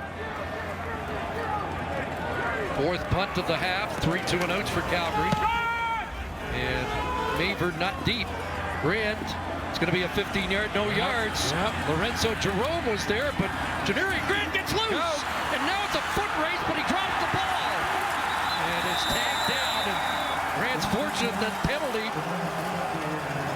is going to save the day for the Bombers. Yeah, and I'm wondering if his teammates went over. He got up so depressed after the ball getting punched out, and I thought it looked like his teammates walked right over to him and said, hey, there was a penalty flag. And it's Lorenzo Jerome headed to the sidelines upset because he was the man in the 5-yard halo. Brian, no yards, Calgary, number 49, 15-yard penalty. Illegal block, Winnipeg, number 3. We'll bounce him where the ball was first caught, 5 yards, first down. But a reminder to Grant, who has had that issue before. Ball security in this weather, yep. Tangerine Raptors basketball continues tonight. Raptors head west to LA to take on LeBron James and the Lakers. Tip-off is at 9 Eastern, 6 Pacific on TSN.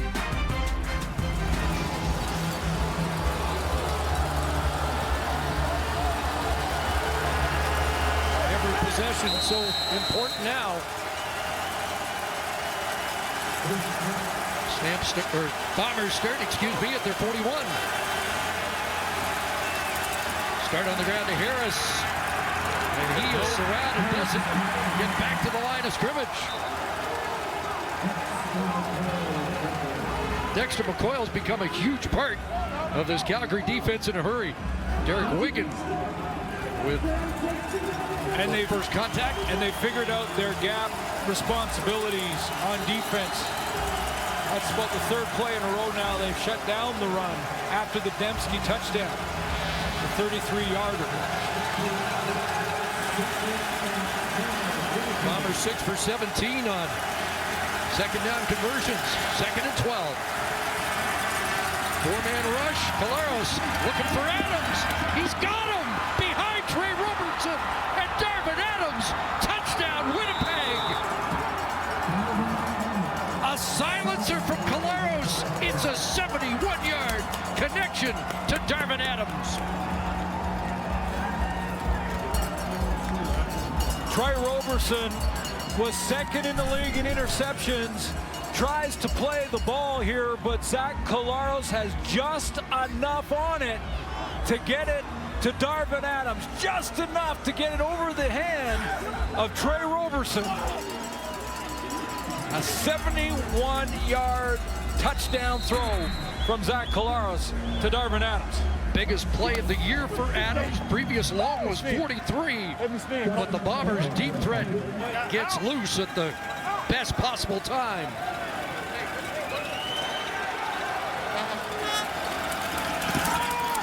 Medlock makes it an 11-point Winnipeg lead.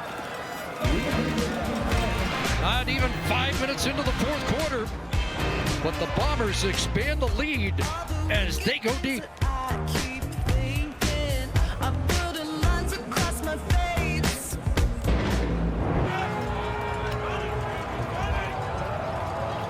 And 10 points on the last 2 possessions for Winnipeg. Shout out to the crib, man. Medlock boots it downfield. Jerome has trouble with it. Back at the 10. Makes the first man miss, but is angled out just beyond the 20-yard line. Well, a couple of technique issues here for one of the best running defensive backs in the league. This is the matchup. He's on the outside shoulder, Trey Robertson. So when he's going to come out of his break here on this go route from Darvin Adams, watch him come out of his break. Now he's out of his back pedal. Now this is the mistake. He cuts under to the football rather than to the high shoulder. This is the target for a DB in a deep route like this from Adams. Go to the high shoulder so that if you miss the ball, you still got a chance at the receiver. Robertson cut under. Collaros made him pay. 17 unanswered for the Bombers. Here's Mitchell throwing incomplete. Ayala, the intended target. And not to offer up excuses, but one of the reasons Kamar Jordan, they felt, had to get into the game is otherwise they'd have one experienced receiver, Reggie Bagleton, and Jordan has one catch, but just an inexperienced group right now that are having trouble against a tough Winnipeg defense. Over the middle, and there's a clutch catch for Jordan. Right at the first down stick. Just the second Calgary first down of the second half. Maybe this one gets him going, Chris, because it is back to Kamar Jordan. And a throw to the backside, the back shoulder. Jordan comes up with a big one. Look out. Is intercepted. Nick Taylor has got it, and he'll hit the turf. The receiver never looked back. And I believe it was Jordan, and Nick Taylor has the pick.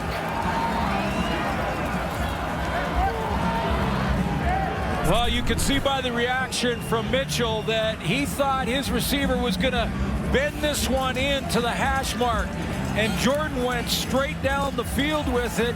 You look like he may be favoring that knee just a little bit as he came off, because it didn't look like he came off the line of scrimmage full speed, almost like he was in a bit of a jog. It'll be to the lower part of your screen there as he was recovering from the last catch and didn't turn back to the ball. Mitchell expect him to get inside position on Nick Taylor. Like that ball might have been tipped a little bit. I don't think it really impacted the trajectory. And Nick Taylor, who had a pick six against Montreal in the regular season, has a postseason interception. And nothing's gone right from that challenge on in the second half. But somebody got a ball. They called me haircut. First time the Bombers have started on the Calgary side of half. And Strubler's going to go straight ahead. Flag comes down as he pounds down to around the 26.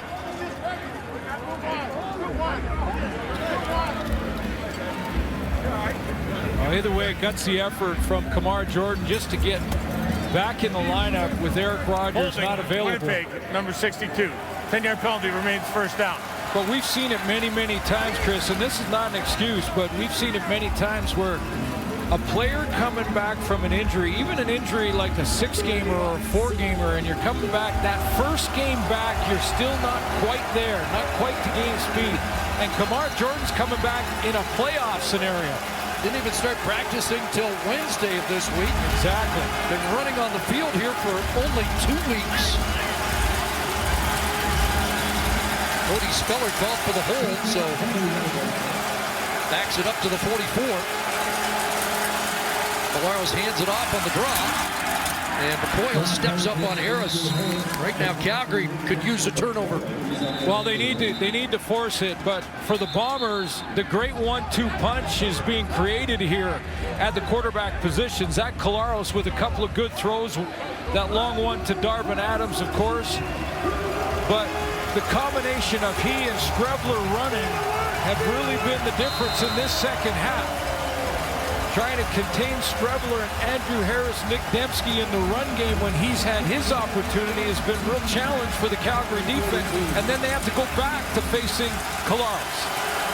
Dembski 53 yards on the ground, including the 33-yarder. Harris has 38. Strebler has 38. Second in a bunch.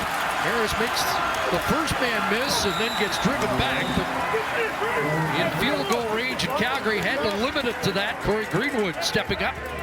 There's still plenty of time for the Calgary Stampeders to come back in this game. It's lopsided right now, and the Bombers have the momentum. But how many times have we seen it? And the Stamps have been in close games all season long. Yep. 14 of 18 decided by one possession, touchdown or less. Medlock trying to make it a 2-touchdown lead. And 45 yards out. Off off the upright, but in. Well, he bounced it in. It might be that kind of day for Winnipeg.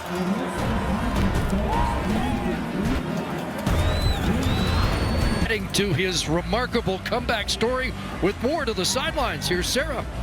Well, Chris, with the bye in the final week of the regular season for the Bombers, perhaps nobody benefited from it more than Zach Collaros, because you think he was only able to get into that one game at the final regular season game for them against the Stampeders. So for him to be able to have that extra week of preparation paid off. He said he was feeling pretty comfortable with the playbook going into this game, but he did say, it is only my second game, we'll see what happens, but he was really excited about it. From Andrew Harris's perspective, he said immediately there was respect when Collaros went into the huddle, that they could tell right away. I mean, he is an old school style quarterback, and there was immediate respect from his teammates. Go time now for the other quarterback, who starts this drive the right way with a connection to Josh Huff for 18. Lots of time for an explosive Calgary team. But that one picked off. Undercut there by Mercy Maston. And Maston still running. He's trying to kill the clock. Helmet comes off and Maston's going to hit the dirt. Back-to-back interceptions by the Winnipeg defense.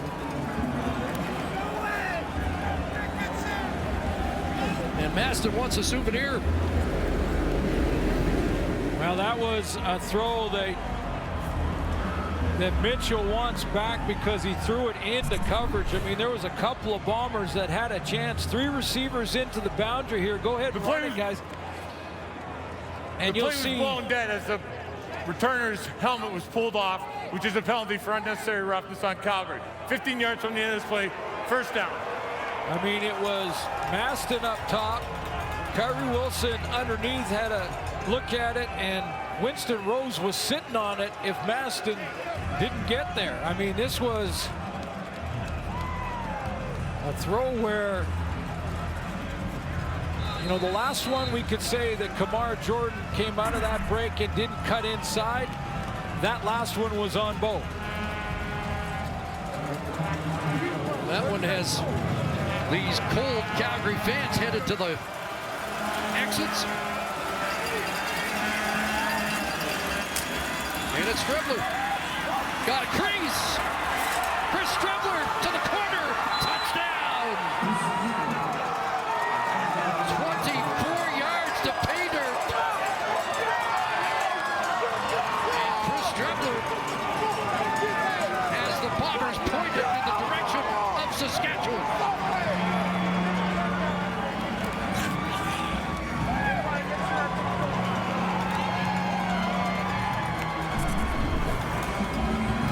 Police at halftime went to the package with Strebler, Harris, and Dembski. The three-headed monster on the ground. In combination with Collaros when he went in the passing game to execute the passing game, and that combination took over this game. Bombers wouldn't say if he was even available to play today. He was listed as the number 3 man, but he's the leading rusher in the game now. And has a touchdown that might take Winnipeg to the West Final. And now the big boys up front for the Winnipeg Blue Bombers. You can guarantee they're loving this second half with Strebler running. One guy that gets the key block here is from the backside. Jamarcus Hardrick is going to pull from right tackle, come all the way around, get the seal block on Dexter McCoyle, and Strebler bounces outside of that block, and away he goes.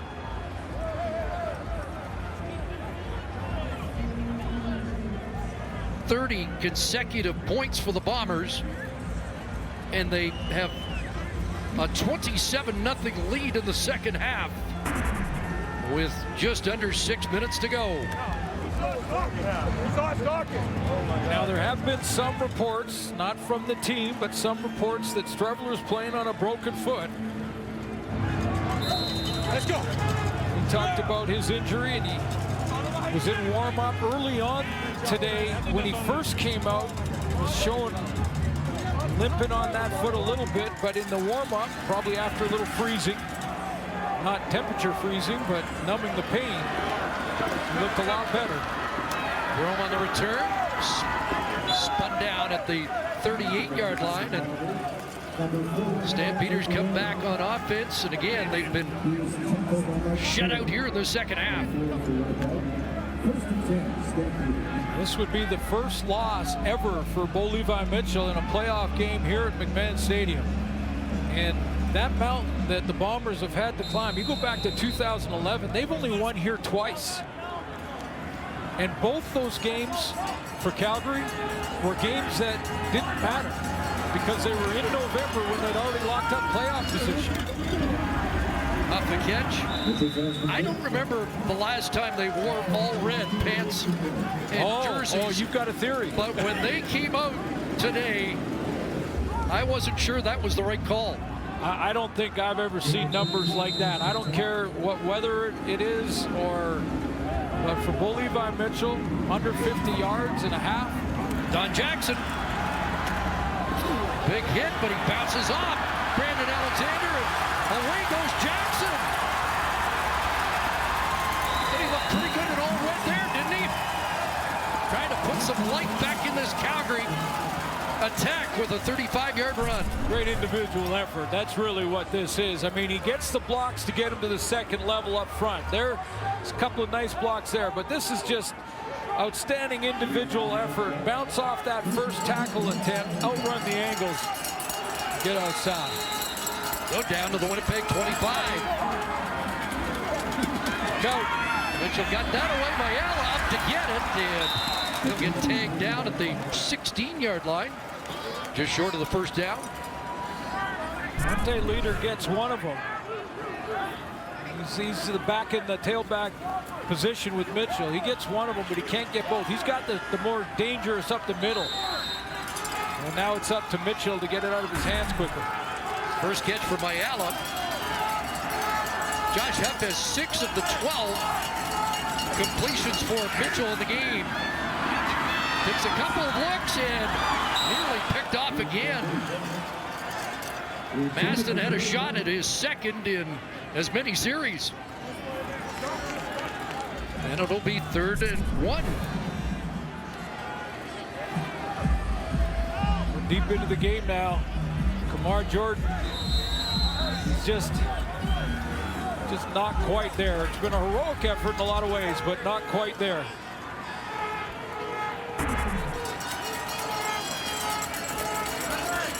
Third yard out of the gun. Pressure coming. End zone. Incomplete. And they turn it over on downs. The pass intended for Richie Sindani.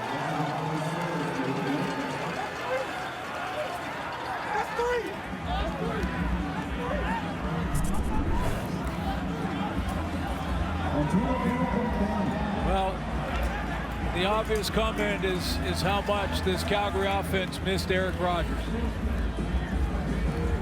Now, Aaron Beck had played, and he was close as well for Calgary in the receiving corps. It's a big play by Marcus Sales, isn't it?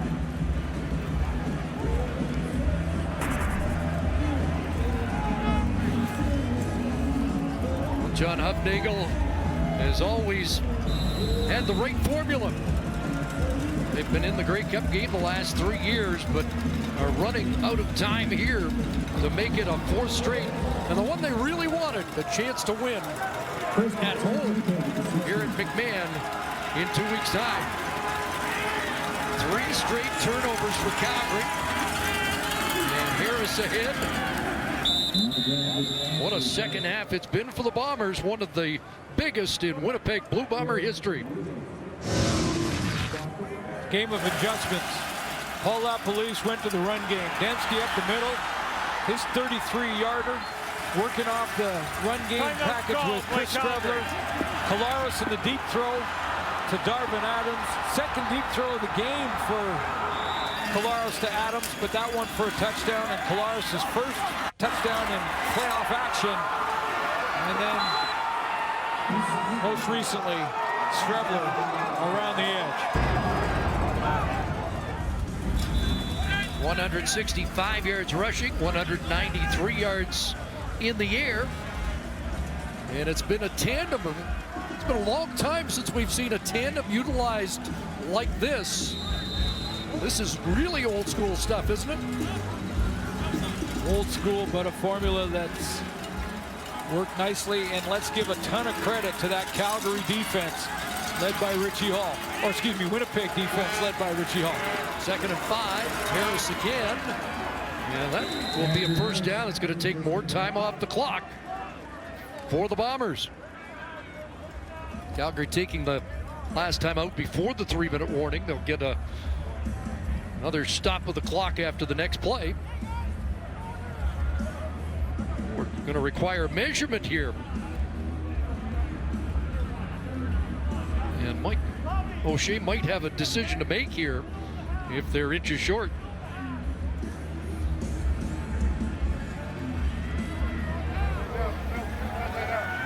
You get me tight? Okay. Yeah, chain link to 2. Third down. Going to 3rd down. There we are. Okay, take it away. Well, they've won the line of scrimmage most of the most of the night. That will weigh heavy in this decision. Grind down the clock a little bit more when you fall forward.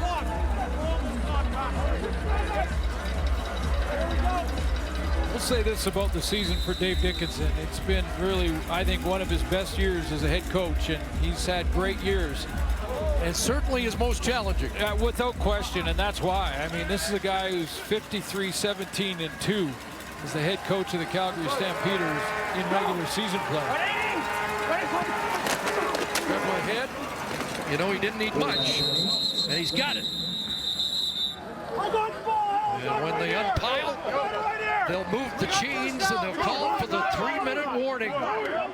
Grey Cup champion in 2019.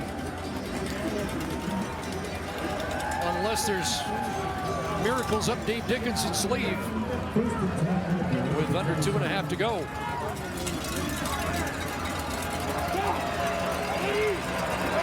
Streveler back in. They're going to ground and pound here. Waits for the block, gets it. That's another first down. Just see the attention that fake to Harris generates. I mean, this has been a key. The combination of the two quarterbacks, the passing game by Kalaris Streveler. But once Streveler's on the field, you know, there was 2-3 series, and that was it in the second half where Calgary kind of had figured out the gaps. But other than that, it's been the difference.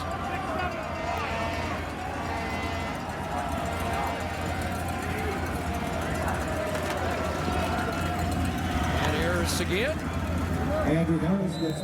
McManus and McCoyle on the tackle. Well, if you're wondering about third place teams going to the Cup, it last happened in 2005. Only 5 teams have done it. Yeah, I look at the bottom one. I'm looking at that bottom note. Only once have 2 third-place teams got it done. Edmonton's in and got to go through Hamilton. Hamilton. A 4th-place team or a crossover team in a 3rd place. But, exactly. But Edmonton got their work done today. They're headed to Hamilton, and Winnipeg is starting to pack their bags for Saskatchewan. And this Chris Streveler story has become really something, a mystery man all week. We weren't sure he could play at all. There was speculation of the broken bone, and now he starts to limp a little bit more, but he has been a deciding factor here today. The freezing is wearing off. You're not telling me those feet are not frozen naturally right now? No, the medical freezing is wearing off. The environmental freezing is definitely settling in there. But yeah, I asked Mike O'Shea yesterday, what can you tell us about Streveler's injury? And at this time of year, this is a typical answer: nothing.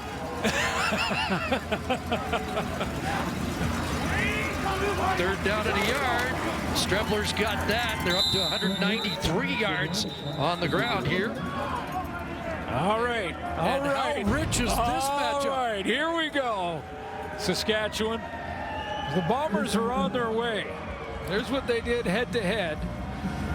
And this is blockbuster stuff anyway, but the fact that Zach Collaros is going to quarterback for Winnipeg in the West Final against Saskatchewan Absolutely. is pretty intriguing stuff. These guys are getting along now, but maybe not next week. They're talking about the matchup right now, and again, we'll have a week of discussion on the medical reports of not only Chris Strebler, but Cody Fajardo, who has that oblique injury, and will he be able to go full on in the final?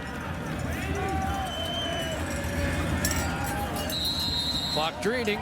Time for the Nissan Titan Player of the Game, brought to you by the Nissan Titan, ranked #1 in quality by J.D. Power.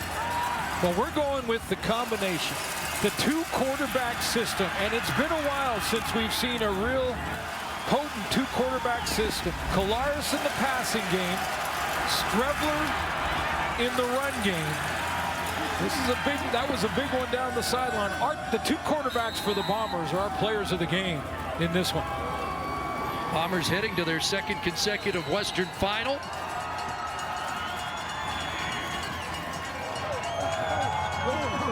Longest current Grey Cup drought. Hey, good job, Steve. Great job.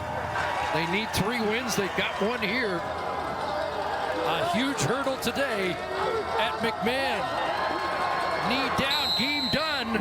The Bombers have won. They're headed to the Western Final, and they're a win away from coming back to McMahon for the 2019 Grey Cup.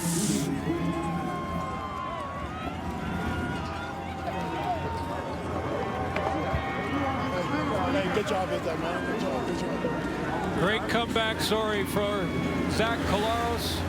Just his second game of the 2019 campaign. Combination of he and Strebler were the difference.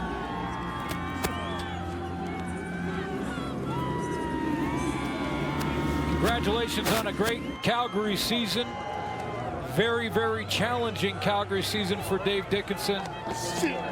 What a spectacular defensive performance by the Bombers today. Bo Levi Mitchell finishes 12 of 28, 116 yards, and 3 interceptions, 1 touchdown pass.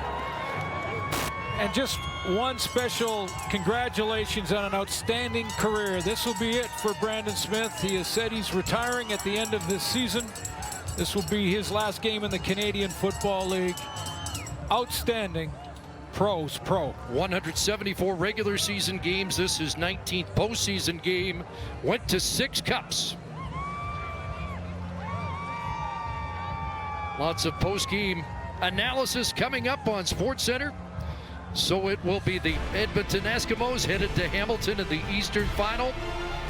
And a terrific West matchup as well, as the Winnipeg Blue Bombers are going to head to Mosaic to meet the Saskatchewan Roughriders. What a second half for the Bombers as they took total control. They win it 35-14. So long from snowy McMahon. Here comes SportsCenter.